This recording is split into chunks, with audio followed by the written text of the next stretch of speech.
what we are in Brazil. We are over the top. We love too much. We cry too much. We fight too much. It's what our culture is. Hi, welcome back to Holding Space with Tracy E. Gilchrist. I'm very excited about our guest today. He's a wonderful actor from Brazil who got his start there in telenovelas, and he is now starring on Brilliant Minds. You may have seen him in the film High Tide, and he's also on Gen V. Without further ado, here is my guest, Marco Pigossi.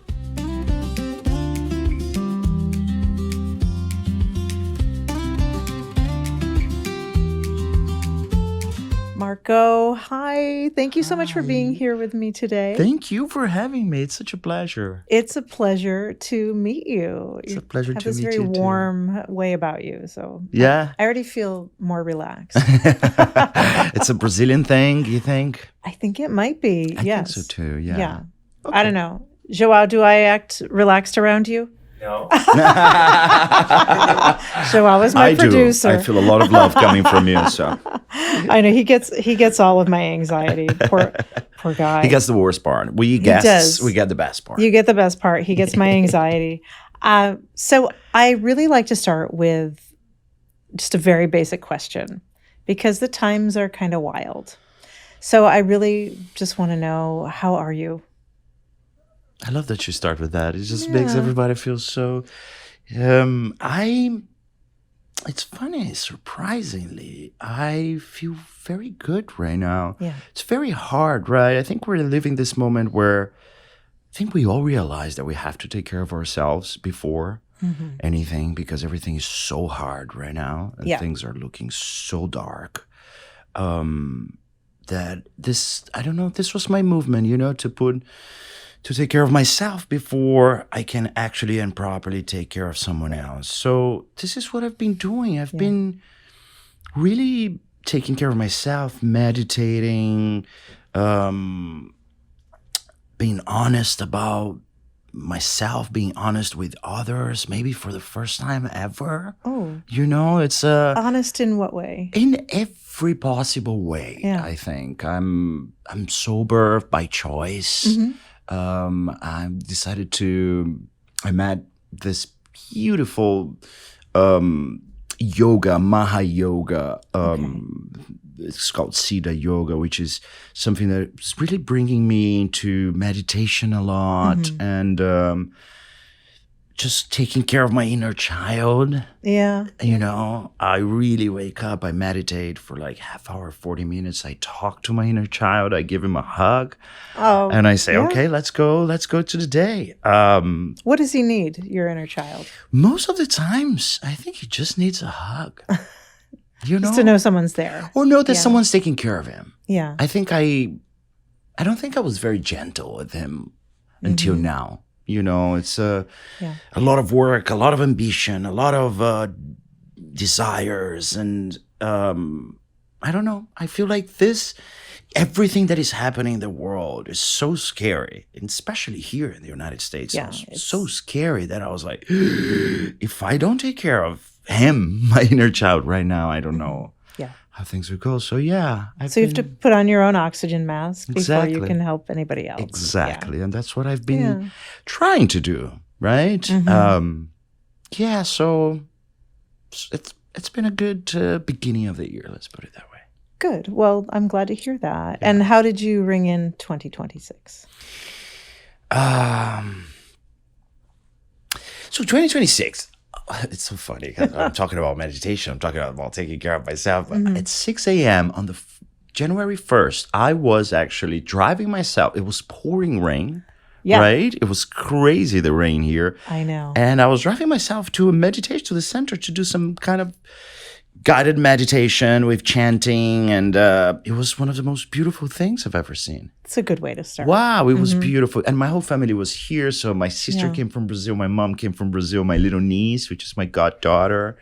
So it was a good beginning of the year. Yeah. Good. Yeah. Good. I used to start my New Year's for a while because I used to cycle I was very much a cyclist. Yeah. And a few times my friends and I started the new year by climbing Latigo Canyon, which is a 10-mile climb in the Santa Monica Mountains. But I haven't done that in a while. No. Is it tough? Like super climb? I mean, it's 3.5 hours, I think. For us, I mean, we're not racers, but yeah, it's a commitment. It's a commitment. Yeah, or maybe 2.5 hours. I'm not sure, but a long time. Wow. But you always felt really good after that. Yeah, it's like, ooh, I did that. Yeah, yeah, it's an accomplishment, right? Yeah, to celebrate. Yeah. So you are on a network show right now. A network show. Pretty incredible, and you made your first appearance in mid-January, and this show is really special because it kind of works to reconfigure how we view neurological problems and along with mental health. And I just wonder, what's it been like to join that show at this point? It's so true. It's such a heartwarming show in that sense. I've been watching. So the story is I auditioned for another character, and that didn't happen. Okay. But then they decided to bring me in for another character, which makes much more sense. So it's funny to see how these things happen, right? Sometimes you want something so bad, but it's better to happen in a different way that you were not expecting at all. Right. So that's exactly how it happened. So Michael Grassi, which is the showrunner, he's amazing. I did a whole battery of auditions for this character and it didn't happen, but and then by the end of the process, we said, thank you, of course, I understand. Good luck with the show. And I was watching the show and I was like, this is such a beautiful universe to be in. Because the show is, let's say it talks about humanity, right? It talks about feelings. It talks about, of course, it's a neurological. And empathy, too. But it's about empathy, exactly. Yeah. And, you know, it's Dr. Wolf, which is the most empathetic doctor ever. Played by Zachary Quinto. Yeah, played by Zach. He's amazing in it. So they called me to do this character, which is a new character that wasn't supposed to be the one I auditioned for, and I was so happy. And I got in the show, and I have to say, I know it sounds cliche. We always say this, right? Oh, I love doing this show. People are great, but this set is really special. It really is. Everybody's so nice and so committed, and I love to say this because I have a pet. I have a new dog. And it's a pet-friendly set. Oh. So it's so sweet. We're like rehearsing and the dogs are running around. And well, now you have to talk about your new dog. I know, bro. But it feels like really kind of a family in that way. They bring their dogs and everyone is super nice. Zach is amazing. He's also the producer. He's a great actor, but also a very nice guy. And Teddy Sears, that plays Dr. Josh, which is the love triangle, right? Yes, yes. He's also an adorable guy, great actor. So it's been quite fun. But just as I was telling you, the only problem is shooting in Toronto in the winter, which I would love. I know you told me. Give me a coat and a scarf, and I'm so happy. No, the other day I had a day off from shooting, and I wanted to visit the Ontario Art Gallery. And so I had to walk from the hotel. It was like a 15-minute walk. Yeah. I swear to God, Tracy, I cried in the middle. Stop. I was crying. That was me trying to get ready today in 80 degrees in LA. You were crying because you were sweating. I mean, not quite, but I would have cried my makeup off. But I mean, almost, yeah. Yeah, no, it was wet and snowing. And I was like, what? And the tears were freezing here. No, oh my gosh. So yeah, I don't love the code, but I love everything about the show. I'm having a great time. Good. And tell me more about your dog. So my dog, she's called Nina.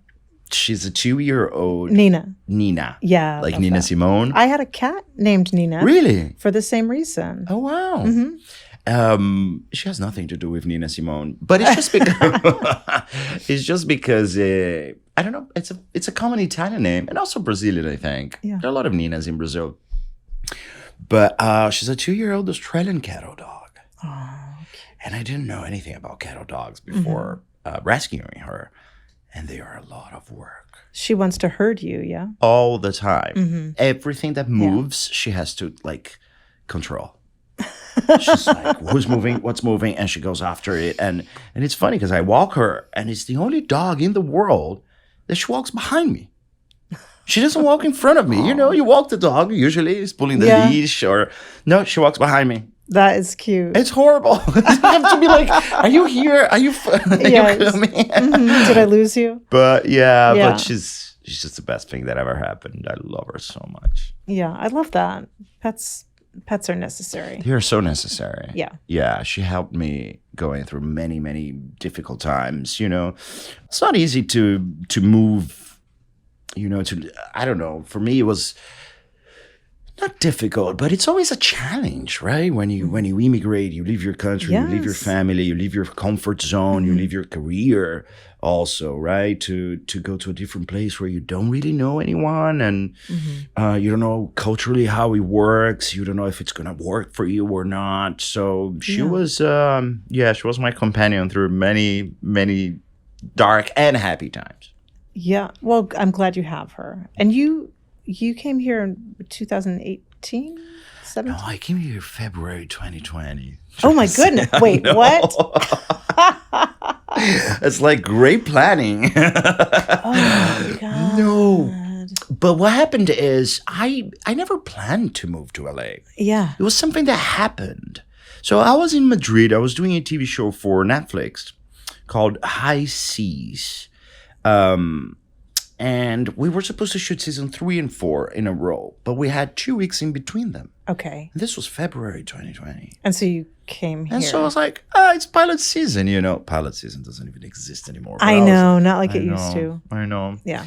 But I was like, I'm going to go to LA. And then I came here and everything crazy started. COVID started. Right. And so you were stuck. Yeah. So the series was like, well, we're postponing. I was like, okay. And I had applied for my working visa here. And then the lawyer said, listen, if you leave, you got to start all over again. And it's a tough process. It's a lot of paperwork. It's not an easy visa. And it's very expensive as well. So I was like, God, so I have to stay through a pandemic by myself. Oh my gosh. And I thought it was going to last for a month or two. Right. We all did, right? And then it was just... I remember the feeling of going inside. It turned into almost 2 years. It was almost 2 years. Really. I mean, the vaccines came, but it was still... But it was still pretty scary. dicey. Yeah. So I decided to stay. And then I got a job. We were shooting. It was a pilot that never got picked up. That was shot in Mexico.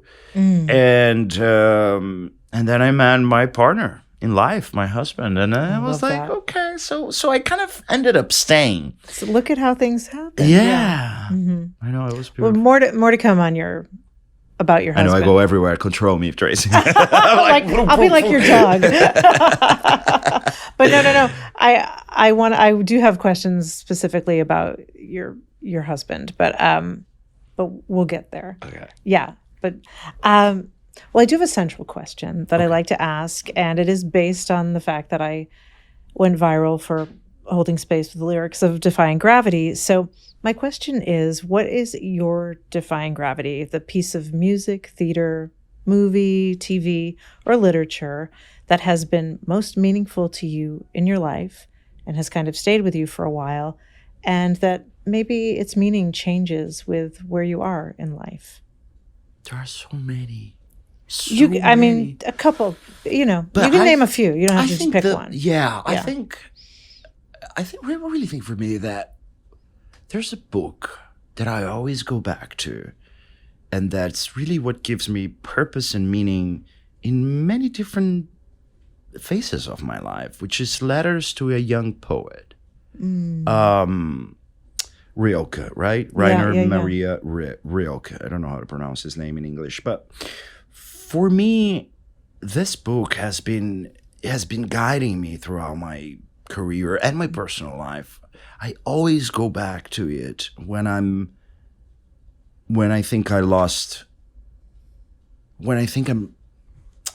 lost in terms of finding meaning. Why do I do what I do? Why did I decide to be an actor? Yeah. What stories do I want to tell? What is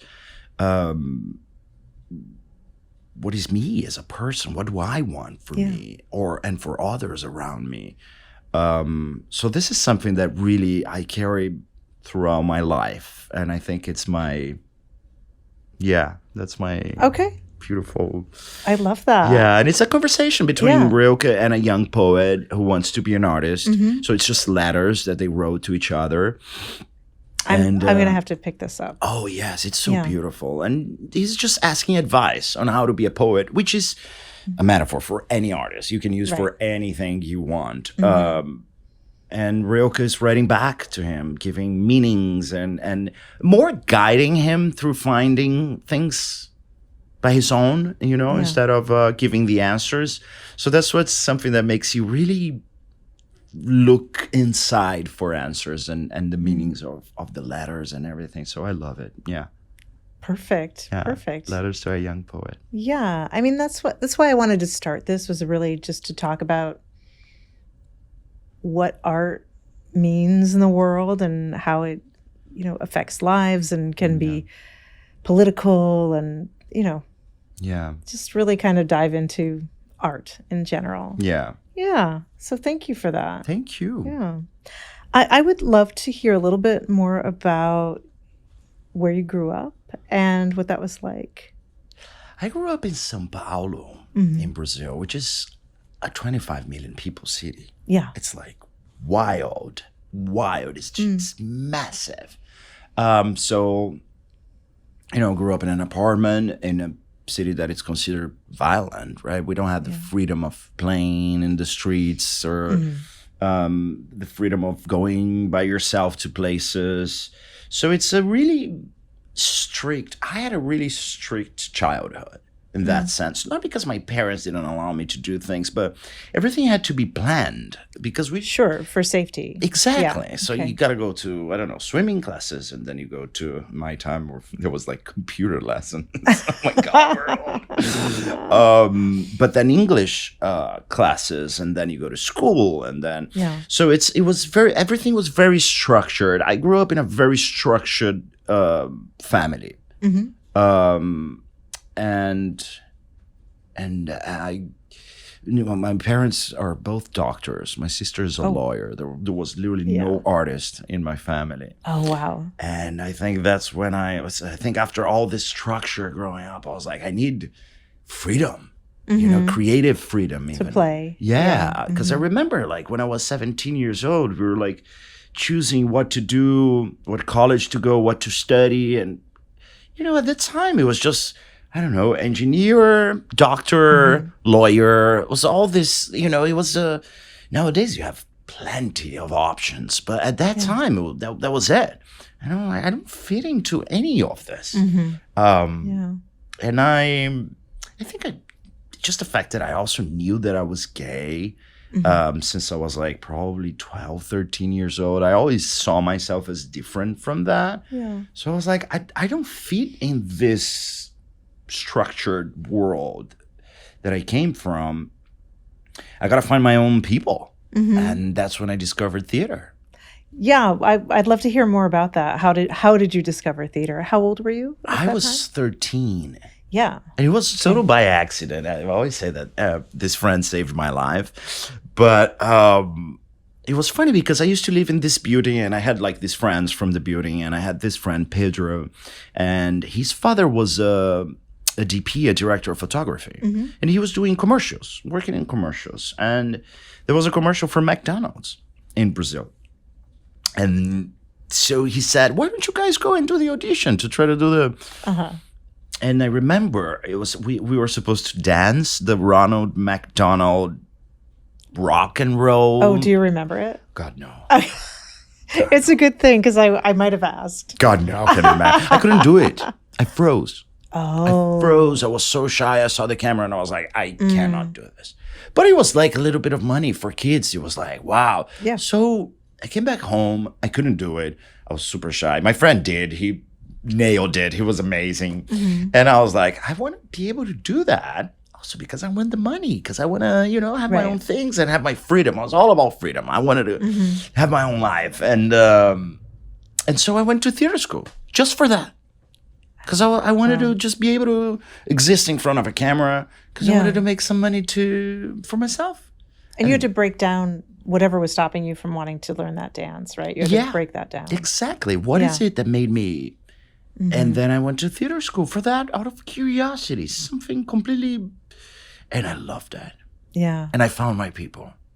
And I found my teacher who was gay. It was the first gay man that I had met. My family, there was no connections with any queer people. Right. I was like completely isolated in that sense. I didn't know anything about it, and I didn't know anyone. And so he became like a mentor to me, like, oh, you can do that. You can be that. You can exist in that. And all my friends from theater, they were all older. I was 13, 14. They were all like 18, 20.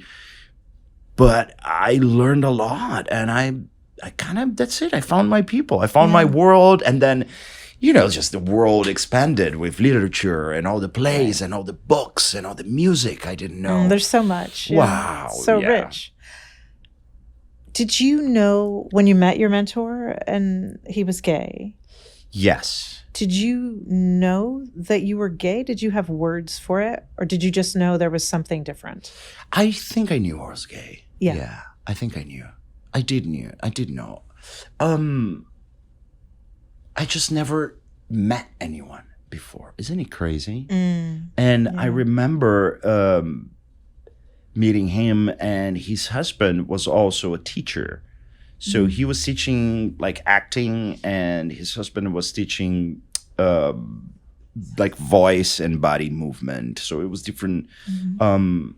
But it was so natural that they were married. It was just so. There was no conversation about normal. it. Yeah, and I was like, oh wow, this is so cool. Yeah. And I was doing The Spring Awakening. It was my first play in the first year of theater. Melchior. That's a big role for someone who says he doesn't sing. It was theater school. And it wasn't a musical. Oh, it was the original play. It was the original play. play. Got it. Oops, sorry. We don't have that culture of musicals in Brazil. Not as here. Like, yeah. But the original play isn't. That's fascinating. It's fascinating, yeah. Frank Bedekane. Oh my God, I still remember in Portuguese the opening dialogue, the monologue. Can you believe it? It's crazy, right? How we keep things that are important or moments that changed your life. I remember that changed my life, and it was the first time I met. And and I remember having conversations with my mom about it. But right after, my life kind of turned upside down because I started doing telenovelas, and I got well known. I got really famous in Brazil, and there was the story that you cannot come out right. You got to be in the closet because otherwise you wouldn't work. You wouldn't be able to work at the time. And so it's funny how thinking about it, my life expanded, and then I was kind of forced into going back to a little box. And you never did come out publicly at that time. No. I came out publicly, 5-6 years ago? Like 20, I think I read it was 2021 or 2020. It was 2021? I think it was 2020, no? I mean, you can't believe everything you read on the internet. Until now, until now. Wow. And would you talk a little bit about the kind of catalyst for speaking about it publicly? What was... Love. Isn't it always it's love? Always love. It's always love. Yeah. When you have a reason, right? Really I think so, yeah. Or it gives you strength. Yes. Or at least you see that you're not alone, right? And and also the fact that I was distant. I think sometimes when you're inside a situation or you can't see straight, but when you take distance from it, you see things in a different way. Yeah. And I've always loved traveling because for me that was, you're immersed in that world and that craziness of the daily life and everything. And you take a step back and you look from a distance and you're like, well, that's not the end of the world. It's nothing, right? So I think when I came here, I could relax. And I remember when I left Brazil, I promised myself that I was never going to pretend to be something I'm not. So I think one of the reasons that I wanted to leave, I didn't know where I wanted to go, but I wanted to leave for a little bit, was because of this. I had to be able to be myself for the first time. and it had to be somewhere else first. Sure. So I went to Australia, to Madrid for work. Work was taking me places, but I remember coming here, I was like, okay, this is the place where I'm not going to pretend to be something I'm not. And it's not like I had fake girlfriends or anything, but it was a taboo. I wouldn't talk about it. Right, sure. You know? And sure. And then I met Marco, and it was Marco Calvani. Marco Calvani, I know, Yeah. yeah. Mhm. It was Thanksgiving, and we were doing so LA, right? We're doing the Runyon Canyon, like tourists, like good tourists, like Okay. getting to know the city. Oh, this is what people do. Let's go hike in Runyon Canyon. My first apartment in LA was right at the bottom of Runyon Canyon, so I was doing it every day. It's great. Yeah. I love it. It's been a long time I don't do it, but I used to do it all the time when I moved. I think that's what people do, right? They move to LA, they do it all the time, and then they moved to LA and moved to Hollywood first. Yes. And then, I was living in Hollywood, actually. Yeah, that's what I did. Joel, what was your first apartment? I lived in Hollywood and I did Runyon Canyon. It's a classic. But I'm still doing Runyon Canyon. Hollywood and Runyon Canyon. Yeah. It's a classic. It is. Yeah. So it was Thanksgiving, you were doing Runyon Canyon. We were doing Runyon Canyon and saying things we were grateful for. Because, Thanksgiving is an American holiday. We don't have it in Brazil. So we're like, okay, let's practice this. Let's say the things that we're grateful for and ignore the whole colonization part of it. Exactly. I know, we all do. I know, but that's what we have to do. Yeah. And he said, I'm grateful for you. And I said, I'm grateful for you too. And then we took a picture. At the top? It wasn't at the top. It's funny. After Runyon Canyon, we drove to the beach because we wanted to see the ocean, and we took a picture there. A friend of ours took a picture there. It was the same day, and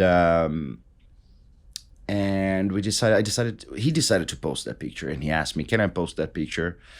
And I knew that he didn't know anything about social media or how Brazilians are crazy and obsessed with social media and how it would go viral, and so I was like, yes. So he did, and I reposted it.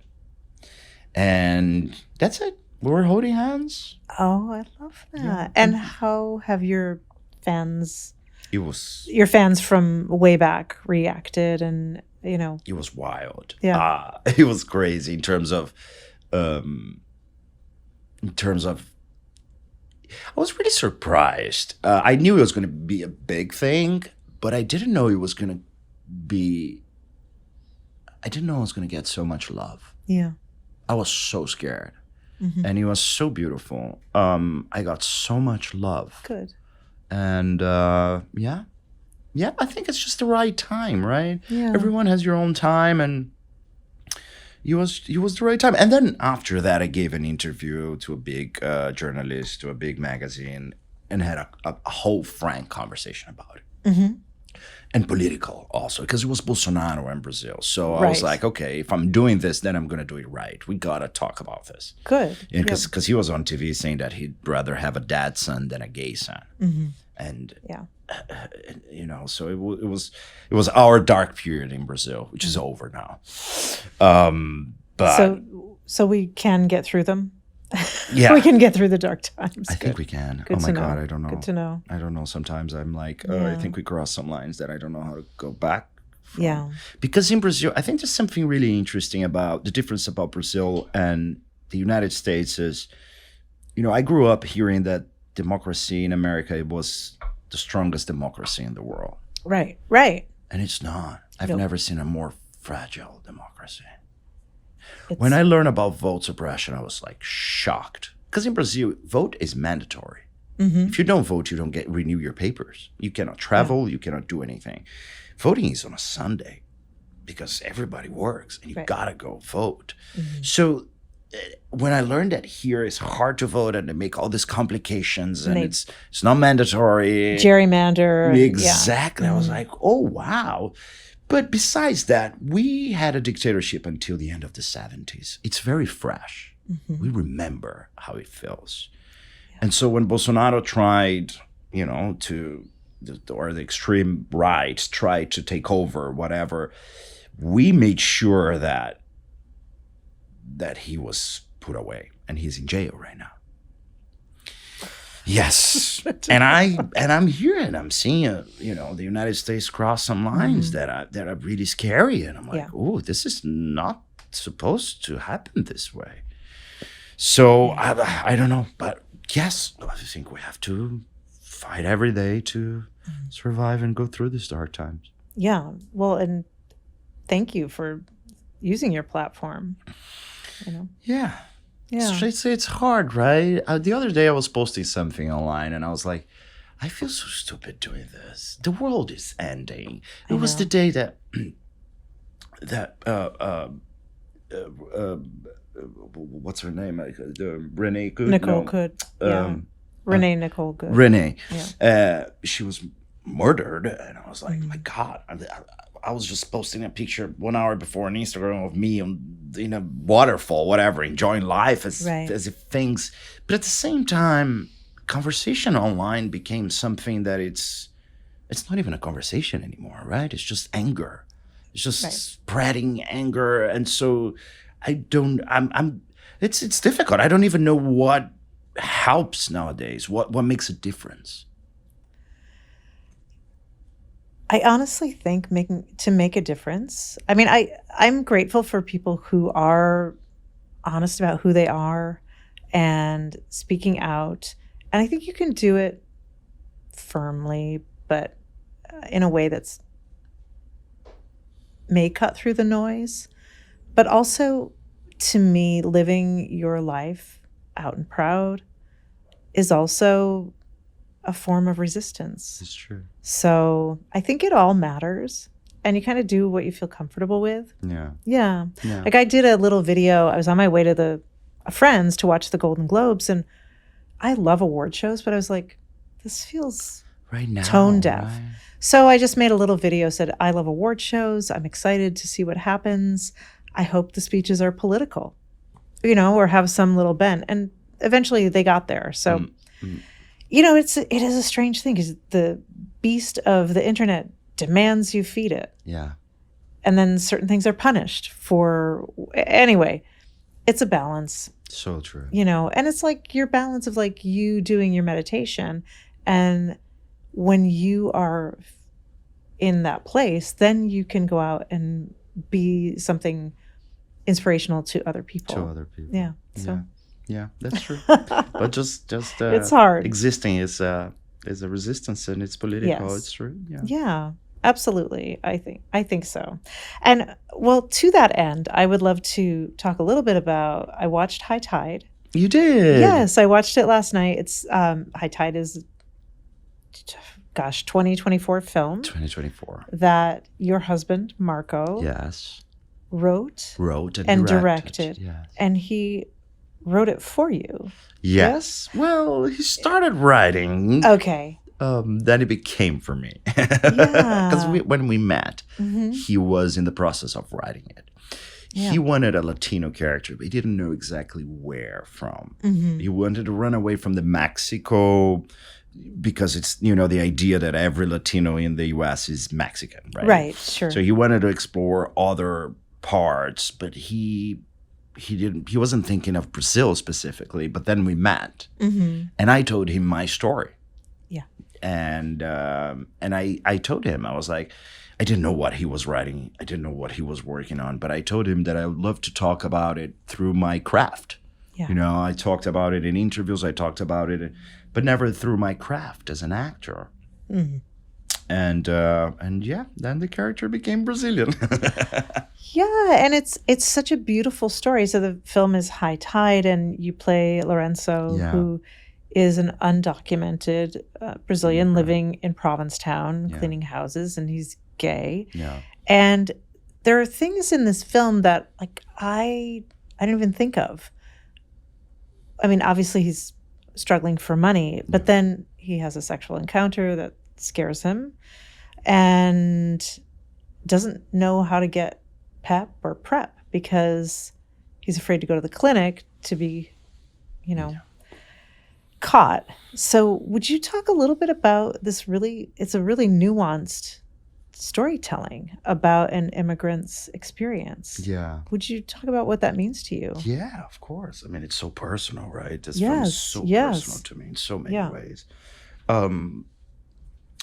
But first of all, Provincetown is so special. I mean, that for me was the most powerful experience I've ever had as a person, was going to Provincetown and being majority instead of minority for the first time in my life. What time of year did you shoot it?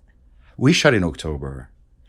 That's so pretty, though. Supposed to be the end of the season, but it was so cold. Freezing. The water was so cold. I'm sure it was freezing. Oh my God. Yeah. And I'm floating naked. I know. There. And all the gays who were watching the films, I was like, guys, I just want to let you know that the water was really cold. But it is shot from, and it's an aerial shot. It's an area shot. And there's like water lapping there around. is So you- water, yeah. You can't see everything. You can- And I actually, knowing I was going to meet you, I was like, I don't know if I...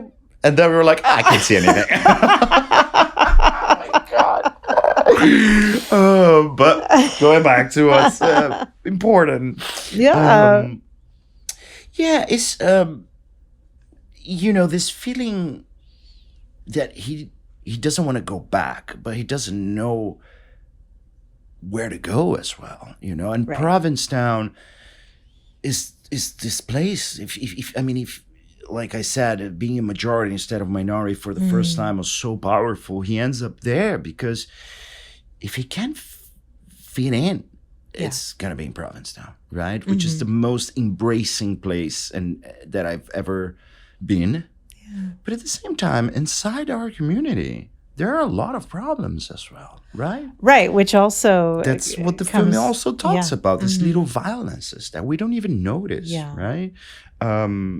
And he's so as an outsider, as someone who doesn't belong to that place, he meets Maurice, which is also a black man in the United States who feels like he doesn't belong. Right. And they fall in love in this place of not belonging, and they start to belong to each other. Yeah. So for me, this is the most beautiful. That's the arc of the character, right? And that for me is so beautiful because this is the most basic human need, right? We want to belong. You want to belong to a place. You want to belong to a family. You want to belong to a person. You want to belong to a place or to yourself, even, right? And I think at the end he understands that if you belong to yourself, then you're gonna be okay, right? Yeah. And he ends up embracing himself, and it's a beautiful film. It's funny. I was watching Hidden Rivalry. Right? Oh, I was going to say. You're gonna ask me about that. I was going to ask you specifically, but some of the scenes in High Tide, I was like, that's a little heated rivalry, Marco. Yeah. Pretty sexy. You think? Yeah. My God. Yeah. Pretty. I mean, people should tune into that. Guys, yes, there is Hidden Rivalry, but there's also High Tide. No, but I think, listen, the film is, like you said, in nuances, right? It's just small violences that they're not so obvious, right? And it's interesting to see what's going on with Hidden Rivalry right now because it's so universal, right? Everyone's connecting to that story. Yeah. And why? Yes, of course we have sex. Yes, of course you're gorgeous. Yes, of course it's all that. But I think that the show gives people who are not queer a clear idea of what is it not to be. Let me explain. I don't know if it makes sense. Maybe I'm going crazy here, but I'm gonna give you room to. when they put, you tell me if I'm wrong, but when they put clear challenges, right? So you cannot be together because of hockey. So you have to be in the closet. I think straight people connect to that. That's clear. But when you say, oh, it's hard to belong, or this little violences, or this, I always feel like an outside. I think that's not universal. That's only us, that queer people will understand that. Yeah, I do think it's specific to people of a certain outsider status. Right. Yeah. Yeah. It's not universal. Exactly. I think you're right. I think it's Yeah. very it's a queer experience, right? Yeah. To go through to discover yourself, to accept yourself, to start loving yourself, to find your place, to find your community, to find your family. Mm-hmm. It's a very queer experience. Yeah. And I don't know if it translates to everybody. Right. Right? Yeah. And I think what's very interesting of the show, that it's the opposite. They're not talking about these nuances. They're talking about something very specific. You're a celebrity and a hockey player. You cannot be with other men. Right. And that makes it clear. And I think everybody understands from that perspective. Right? Yeah. It's something that I was thinking. I think High Tide is all about the nuances. And Heated Rivalry is very specific, clear. And I think that translates better to everyone else. And it's also in this very masculine environment where the rules are Yes. clearer Yeah, on it's true. how to be a man, It's true. how to be a man. How to be a man. Yeah. Exactly. Yeah. Yeah. That's yeah, everybody gets that, right? We grew Yeah, up with I that. think so. Yeah. I want to talk to you a little bit about In High Tide. I have a few questions about this course. film because it's really moving. I love the relationship between Lorenzo and his landlord, who is played by the great Bill Irwin. Yeah. And so Bill Irwin is the landlord. He is an older gentleman, gay man, who has survived the AIDS epidemic and has lost friends. So even though he's a survivor, he's feels kind of haunted by the ghosts of his lost love and his friends, which is such an important story to me. I'm a little bit older, and when I came out, HIV/AIDS was raging. And I don't think we tell enough stories about it anymore. Would you talk a little bit about what it meant to you to be able to have that in this film and to talk about HIV/AIDS? Yeah, totally. I mean, I didn't even know about this about Provincetown, right? He has a line in the film that I think it's absolutely beautiful. We used to come here either to heal or to die. Yeah. And I didn't know that Provincetown, of course, for being very artistic, there's all the artist part, right? Tennessee Williams and all those beautiful painters and all that.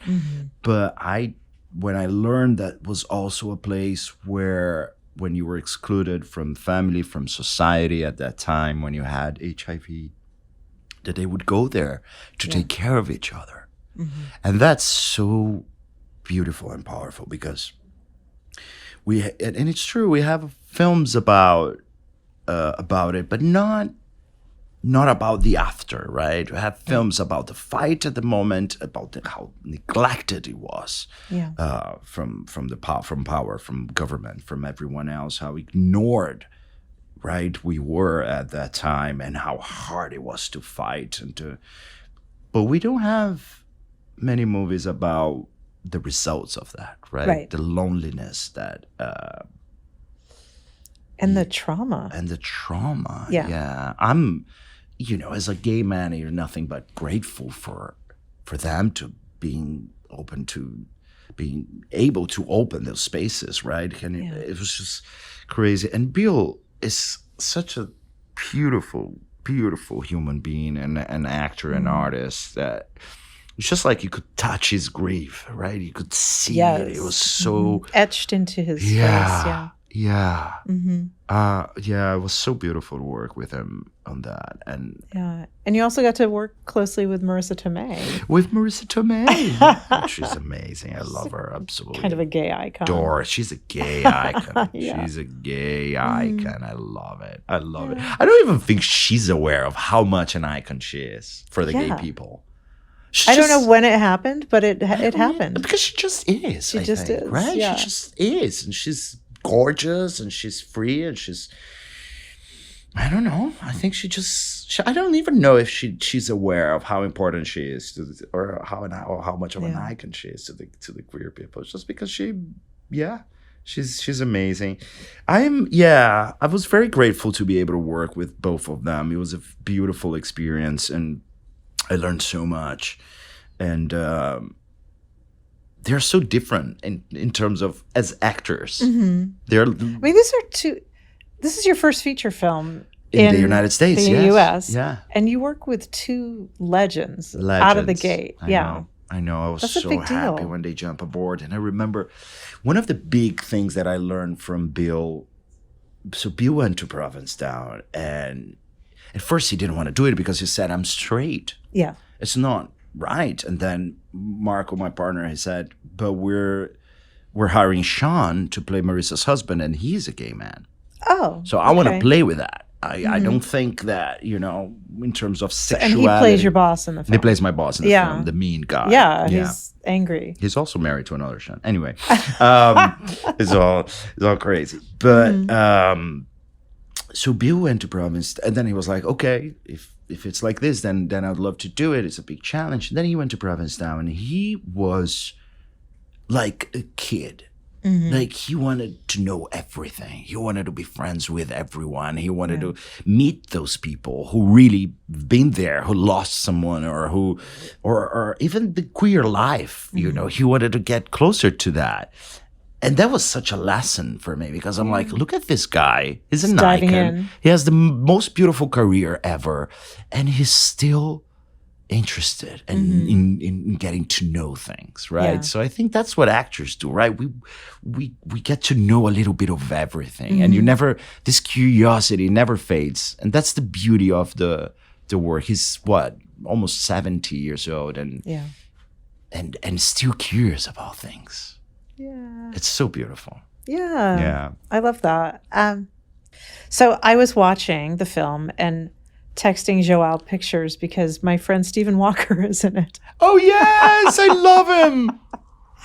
Yes, I was like, I think this is my friend Stephen Walker. And then, It's him. hi, Stephen. Hi, Stephen. He's so mean to me in the film, though. He's bitchy to you. Bitchy. Really bitchy. Yeah. I'll have to talk to him about that. Yeah. He's so the opposite in person. I love him so much. Yeah, he's such a sweetheart. Yeah.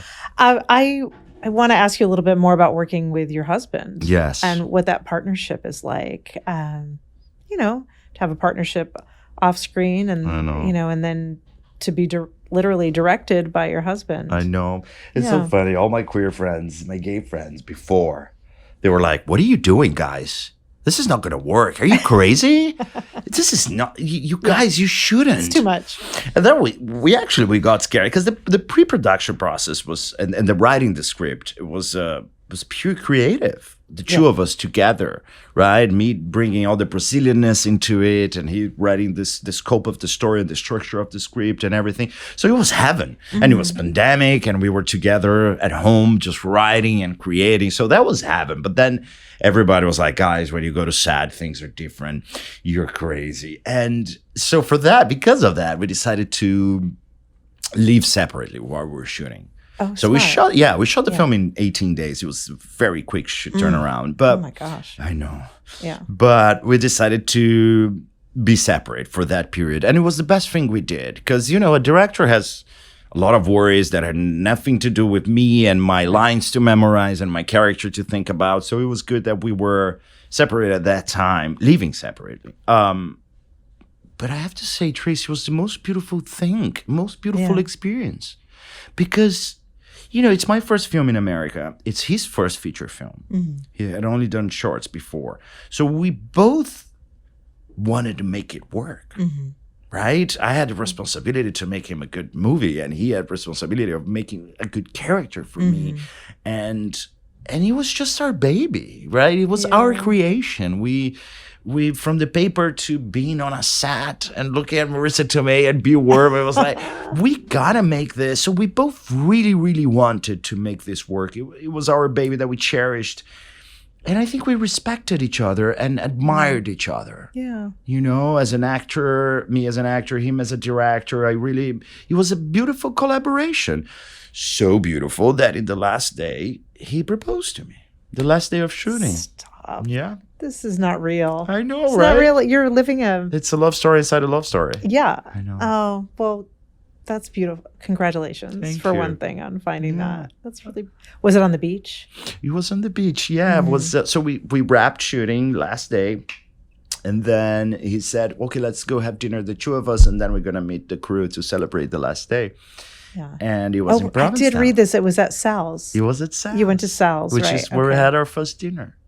That's cute. I know. Oh, I love that I'm telling you. I'm like, I'm the luckiest man in the world. That is cute. It's a beautiful story. Yeah. And Yeah. I mean, we've been through a pandemic together. We've been through directing, actor, everything together. So I think we have a good chance. I think you do too. And so we should say, so Marco Calvani was in Four Seasons, the Tina Fey series that was on Netflix, and he played Coleman Domingo's husband. Yeah. And so you're both named Marco, and you're both actors. I know. Have you ever gone up for the same part? Oh, God. No. Oh, God. Can you imagine? That would be so hard. The thing is, Marco is recently going back to acting. He did theater when he was young, and then he started writing and directing, and he never went back to acting. Yeah. Until we met Coleman. And we met Coleman. We were touring with High Tide, doing the festivals, the film festivals. And Coleman was doing the film festivals with Sing Sing. Sing Sing, yeah. And then we became friends. And one day Coleman called Marco, my partner, and said, hey, would you audition for something for me? I think you have everything to do with the character. And Marco was like, oh, you called the wrong Marco. It's the other Marco who's the actor. Yeah. And it's like, no, you. He was like, but I haven't acted in a long time, Coleman. I was like, doesn't matter. Just, it's a different profile. Like, it was like, can't be Marco. It has to be you. So he was like, just do an audition. And at first, Marco didn't want to do it. And I was like, no, you're doing it. Come on. It's Coleman Domingo. Coleman Domingo ask, you do. Yes. So exactly. So he did. And so it's been kind of a new second beginning for him as an actor, which has been beautiful and a blessing. I think we have very different profiles. I don't think we'll ever go for the same character. I hope not. God, I hope that would not. be hard. That would be so hard, right? Yeah. Because you want the job, but you love that person and you want to... I mean, maybe it's a win-win. That's why I never wanted to be married to actors. It's always like, gays. It's like, Right. But no, I'm happy for Marco. It's been a beautiful experience for him. Yeah. Can you imagine the drama at home? He's Italian, dramatic and loud. I'm Brazilian. I come from telenovelas. I mean, we're dramatic. So home is hilarious, yes. Oh, I want to be a fly on the wall. We'll have it for dinner, Tracy, one day. I might hold you to that. Yes. I want to go back to Brilliant Minds for a moment. Yep. We mentioned it's an NBC or it's network. Yeah. And not only is Zachary's character a gay man, gay lead character on a network show right now, that's really big. Then there are a couple other queer characters, Josh, and now your character, Dr. Bo Pedrosa. Yeah. And there's also a nurse. Dr. Dana. Yeah. There's a sapphic couple as well. Yes. That's pretty great. Would you talk about what it means to you to be a part of this show that is not afraid to tell these stories? Yeah. And what I love the most about it is that the conflict of these characters is not around this. Not at all. They just are. They just are, yeah. And that's beautiful. Mm-hmm. We got to see more of that as well, right? Mm-hmm. So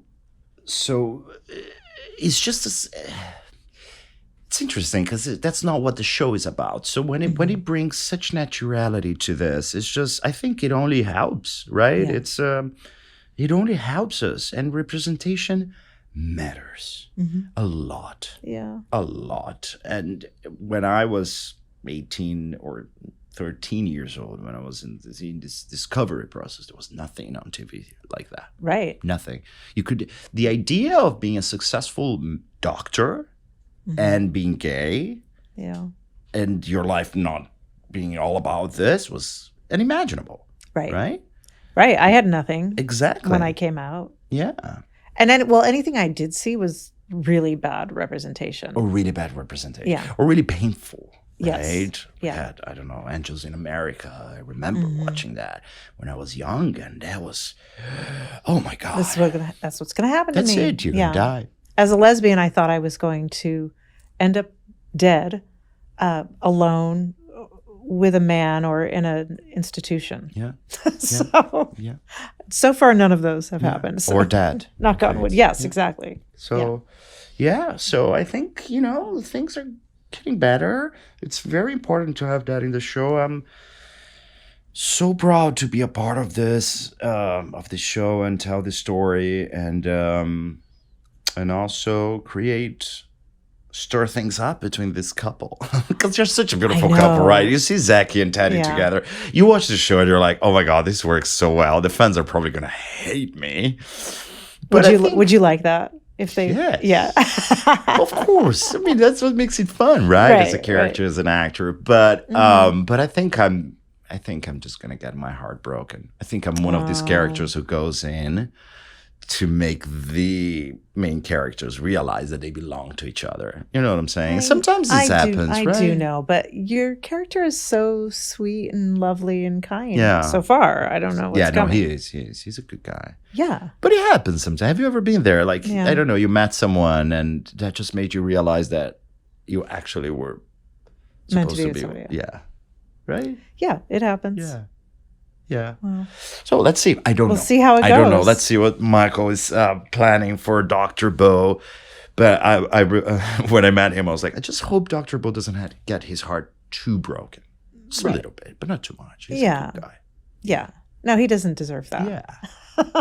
And a neurologist is so funny. I was like, what would I feel if I go into a doctor and it's a neurologist and he has this Brazilian accent? I was like, that's so nice. It's also something that is calming. Yeah. And it's funny, right? As an actor, Brazil is living such a beautiful moment in terms of cinema and all these beautiful things happening and nominations. I'm so proud. Yes. And there's something... I have to just say, you are anticipating so many questions, which just means that... Shut up. No, it's good. It's perfect. Because you're just telling the story. We are in a synchronization. Yes. Or Joao, he was the one who reminded me about Wagner. I know. Maura. So proud of him. Maura. Yeah, he's amazing. Yeah. What a fantastic actor. I loved that film. Yeah. Secret Agent. Yeah, it's beautiful. Yeah. He's a legend. He's always been, and such a beautiful human being, and he stands by what he believes, and he's so strong and beautiful in terms of who he is. He honors where he comes from. He's proud of it. I love him. I love him so much. He's a beautiful, beautiful person. I'm so happy for him. I'm so happy for him. It's exciting. It's so exciting. Yeah, what does that mean to you to be from Brazil and to be a part of this kind of, I'm Still Here was last year, and now The Secret Agent is getting a lot of buzz and respect and love, and now you're on this network show, and what does it mean to you to be a part of this wave of... Yeah, it means everything. We've been, again, going back to the dark times in Brazil in 2018. The first thing, when you have a kind of a extreme right-wing fascist government, the first thing they do is shut down the artists, right? The art. They will go after the artists because the artists are the ones who are going to speak for the people, right? Right. And that's where you get your independence, right? From consuming art. So that's, you don't become like a mass, right? That everybody can take you wherever you go. No, you create independence. You create, you know how to think for yourself. That's what art does besides empathy. And so the first thing they will attack is art, and they massacred the artists in Brazil. He massacred the artists in Brazil, and we were almost criminalized. Artists were almost criminals. It was the first time ever in history. Not even German dictatorship, whatever. Never they were able to put the artist against the audience. It was the opposite. They used to use the artists, right? Hitler was making films, right, about Leni Riefenstahl. Exactly. Yeah. So it was a very difficult moment, and after that, seeing the audience, the people, and the making, celebrating for Brazilian artists, celebrating for Brazilian cinema, for Brazilian culture, being proud of us, that has been the most beautiful feeling ever. Yeah. Because I feel like that's gone and we're all back together. you know. Good, And good. and Fernanda Torres, she unified the country.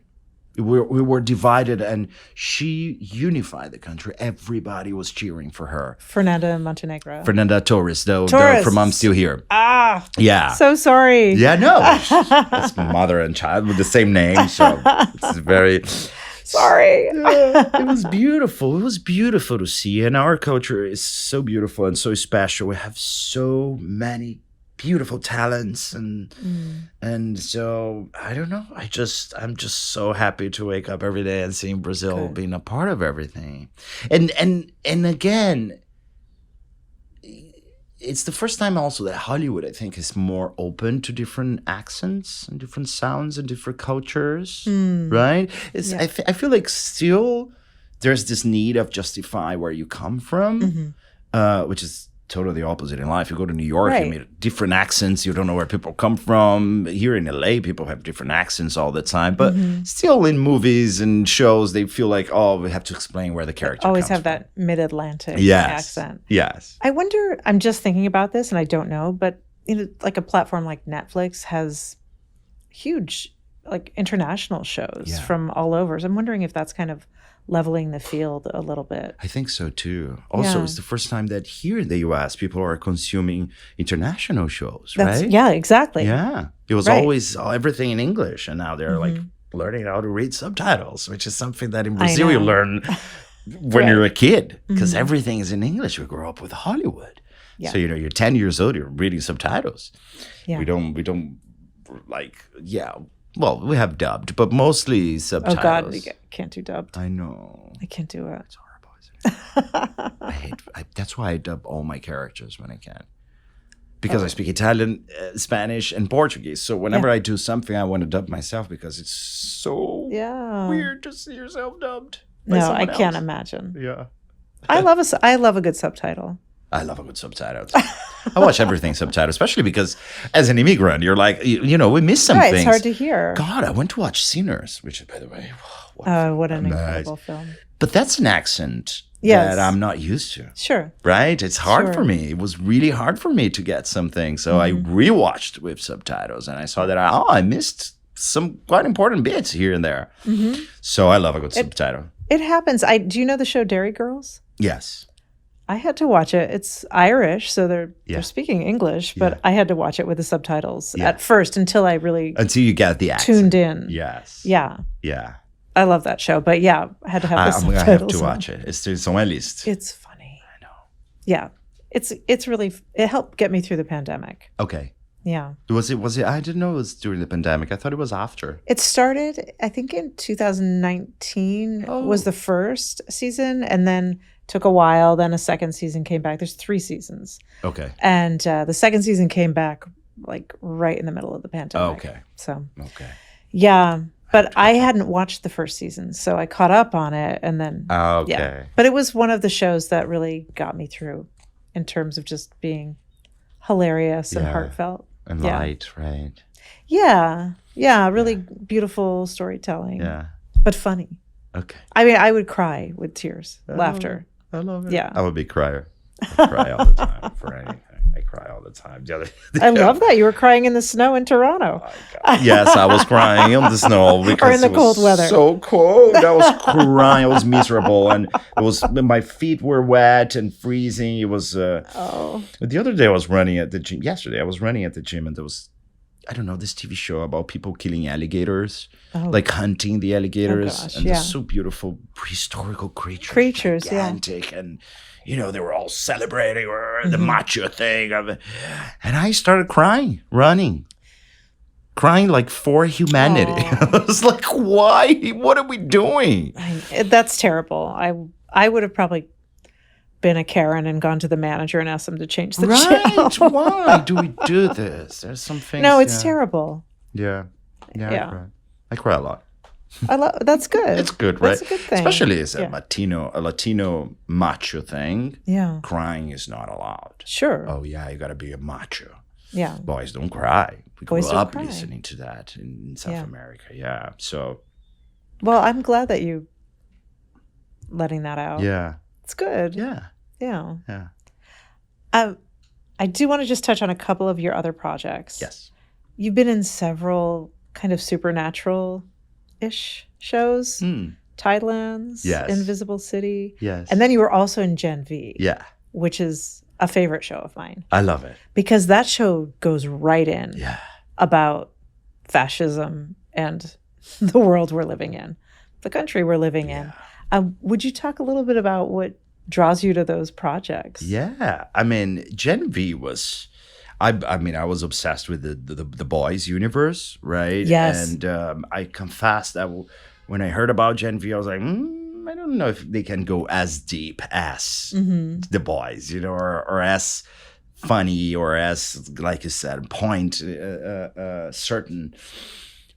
But it turned out to be fantastic. Yeah, it's fantastic. So good. It's so good. So good. And you know, and the conflicts and the superpowers of the characters were amazing. So I've always wanted to, because in Brazil we don't have much like special effects thing. So you know, the supernatural shows are not very common.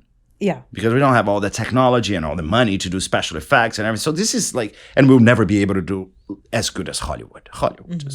So in Brazil we go to different things. So when I left, I was like, I want to do a superhero show. Like I want to play with that. That's the coolest thing ever.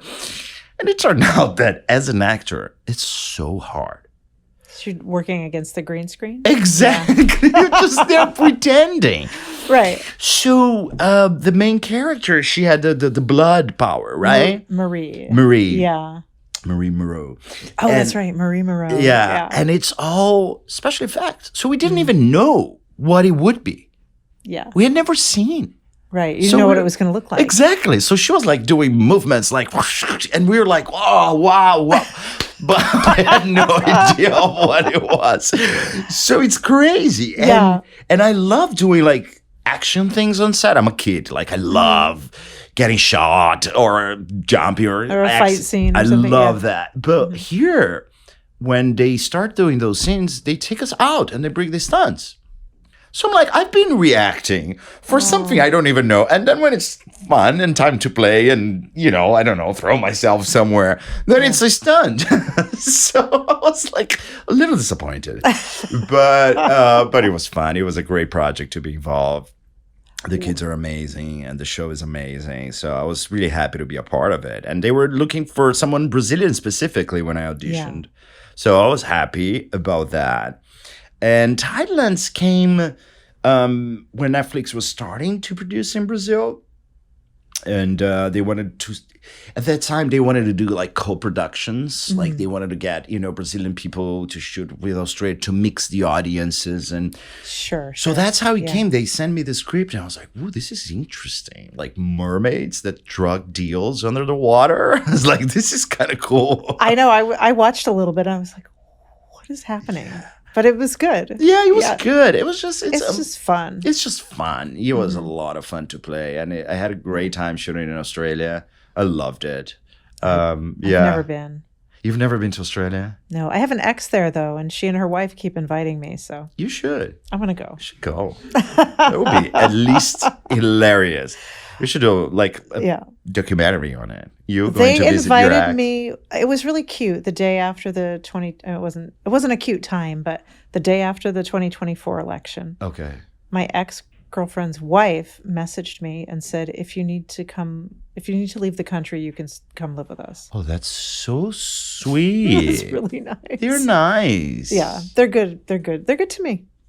It's good. I'm, like a good lesbian. I'm friends with many of my exes. That's one of the most beautiful things about being queer, right? Mm-hmm. We don't necessarily end relationships and never have to talk to each other. Right. Anymore. I'm very close friends with my first partner. We've been together for 12 years and I love it. I love that we are still friends and he's good to me and I'm good to him and we help each other. Good. Yeah. Yeah, I love that too. Yeah. I mean, there are a couple that... Well, it's not always like that. It's not always. That's the dream, but it's not always like that. Couple little more things about your career. I do want to know, I mean, because we mentioned telenovelas. Yes. And what is this word? Globo? Globo is the main network in Brazil. Ah, okay. So you were in Novellas. telenovelas Let's say soap operas. for Globo. How did that experience prepare you for what you've encountered here in Hollywood, or how does it differ? Both. Yeah. I think it was a great school, because Yeah. when you're doing a telenovela, you're on set 14 hours a day, 7 days a week. Yeah. It's like insane. 7 days a week. Yes. Well, 6. We shot on Saturdays, but not Sundays. But Okay. sometimes it happens to shoot on Sundays. Right. So it's a lot. It's 1 hour a day. So every day there's 1 hour of telenovela going on. And they last for about 10 months, 10 to 12 months. So that's the difference between telenovela and soap operas, right? The telenovelas, they last. The soap operas go forever. Right. Yes, and the telenovelas, they last like 10 to 12 months. And then it's just And over. then they change everything. It's Oh. something different. New writer, new director, new actors, new story. Oh, okay. Yeah, they're over. And so I did 13 of that for 13 years. Mm-hmm. And as a lead, the good guy, the lead guy is always the good guy. And I don't know, I think I spent from like 18 to 30 years old inside a studio, basically. Oh. That gives you a lot of knowledge, You learn how to be fast, you learn how to react fast to things. There's no time. You learn about equipment, you learn about light, you learn about everything. And that is a very good school. Yeah. But the problem, Vincent Cassel once said this, that is so beautiful. It's true. It's like the stories are absurd, right? It's like the mother who killed the father, who hired the grandfather, who abandoned the child, and it's your wife right now. It's like, what? Right? It's this crazy story. So as an actor, you're always reacting to this absurdity, to these things that are so crazy. So we're always on the edge. So the acting is super dramatic. Over the top. Yeah. Over the top, because the situations are over the top. Mm-hmm. But it's also what we are in Brazil. We are over the top. We love too much. We cry too much. Mm-hmm. We fight too much. It's what our culture is. Telenovelas is literally who we are. And I'm so proud to having done that and understanding this about Brazil. So when I came here, of course, it's all about the difference. It's all minimalistic, right? It's all, especially culturally, Americans don't show emotions like we do, right? So you don't react like that. A Brazilian, Well, we're not supposed to. we're not supposed to. Yeah, you're supposed not to show emotions. So. Yeah. So there's this cultural difference that we have to understand as an actor, how it translates and how it plays here. But I think telenovelas were a great school for me, a great school in that sense. But I remember when I got here, I was studying with a coach, and she was, I did a scene, and she was like, no, you're not feeling, you're showing me what you're feeling. And I was like, Oh, gosh. Oh, God. She was like, I know you would react like this, but let me see how you're feeling. So that was interesting for me because I was like, I think that's a big difference in terms of acting. Especially with It's from the inside. It's from the inside out. Yeah. Which you need time, you need preparation, you need rehearsals, sense memory. you need a lot of things. Yeah. Mm-hmm. So in Brazil, we don't have time for that. It's like 30 scenes a day. So yeah, so there wasn't a chance to go much deeper into my characters, including High Tide was a character that I could go really, really deep and it shows that you were able to kind of make that pivot because he's so introspective. Yeah. I was like, because he has few lines, right? It's all with the eyes and then the feelings. Yeah. And just sometimes the way he walks, even. Yeah, there's a body there. Yeah. Yeah. It was, we do that. We have films in Brazil, and I was doing films in Brazil, and they go in that same line of acting. But I think the biggest difference is culturally, how we show emotion. Yeah. Yeah. Great. It's very different. Well, thank you. Yeah. So I have two things left. Yes. The first is, Marco, what are you holding space for? What am I holding space for? I think myself, right? Yeah, That's what I I said. think you kind of already said that. Yeah, I'm holding space for myself for the first time. And it's been wonderful. I think we all should do that. I think the world would be better if we hold spaces for ourselves a little bit.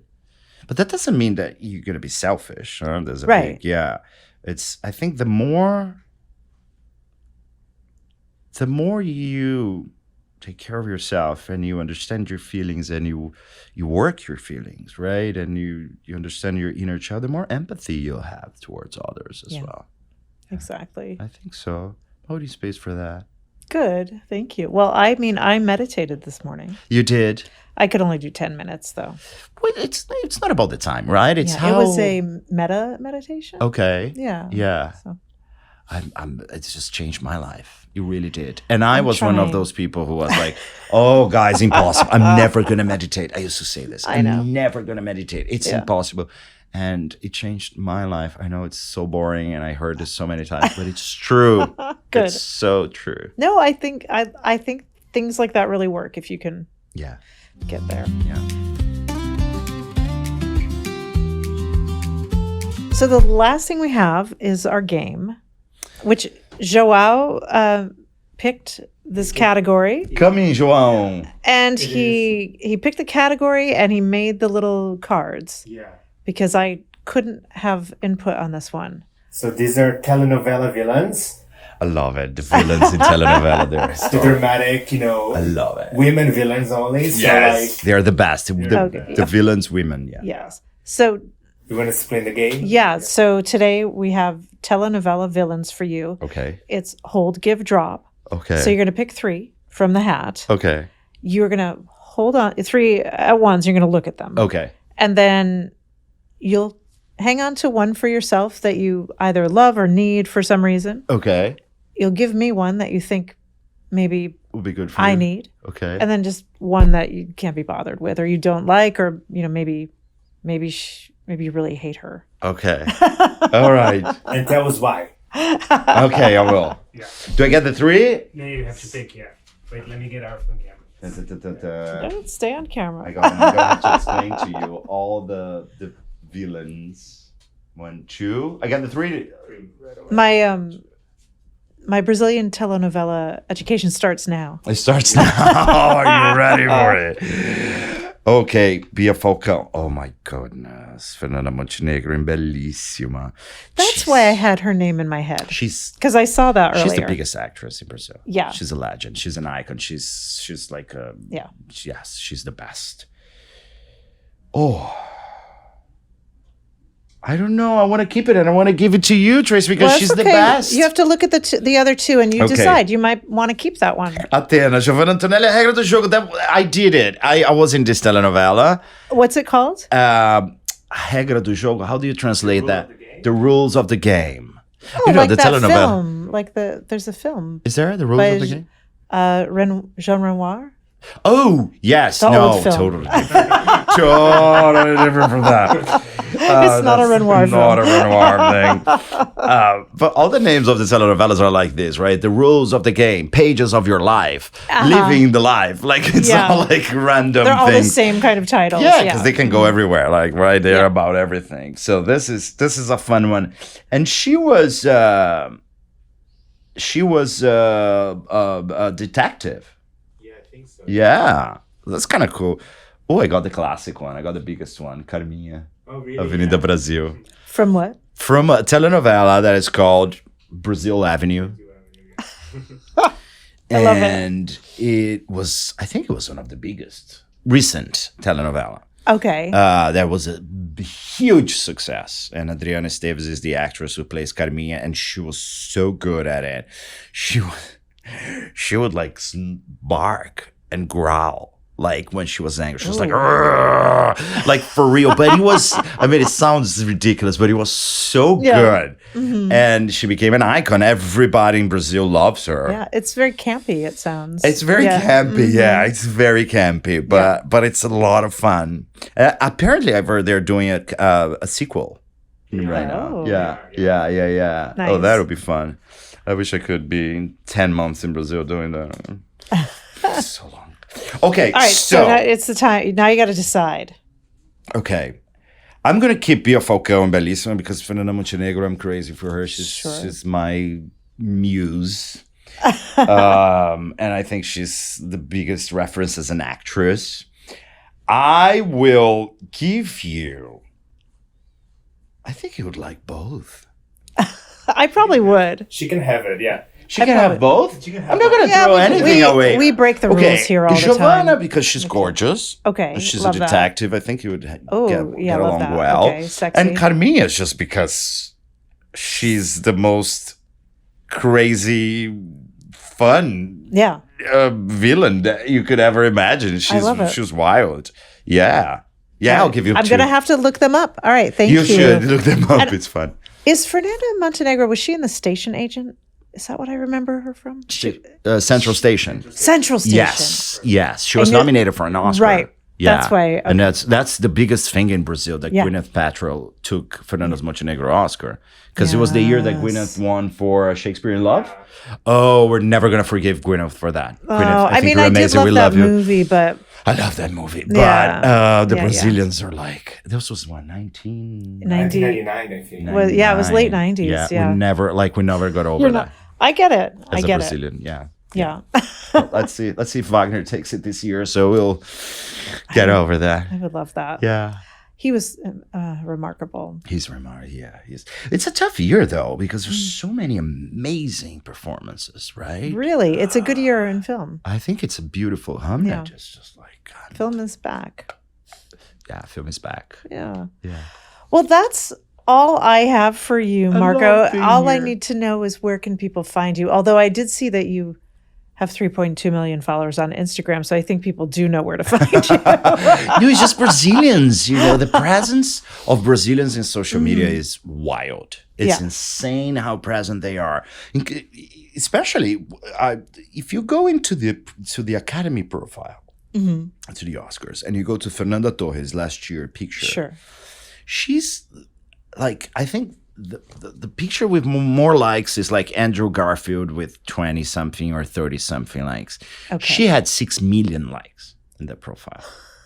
Oh my God. It's wild what they did. Yes. So Brazilians are very present in social media, maybe too much because they go crazy sometimes. I love it. Well, I hope we do them proud here today. Yes. Yeah. I think we will. I think we did. I think so. At Marco Pigossi is my Instagram. I usually post a lot about, my work and what I'm doing, sometimes in what I believe in. And good. Right? Yeah. But you can find me there. All right. Yeah. Thank you so much. Thank you, Tracy. I've really enjoyed this. I could be here forever. I know. It might be, I don't know what time it is. It could be dark out. Oh, God, yes. Thank you. Thank you. It was a pleasure. Thank you for listening to Holding Space with Tracy E. Gilchrist. Holding Space with Tracy E. Gilchrist is a main character production hosted by me, Tracy E. Gilchrist, produced by Joao Del Stella, co-produced by Mason May, editing and sound by Nick Walker, and executive produced by Joao Del Stella and Tracy E. Gilchrist.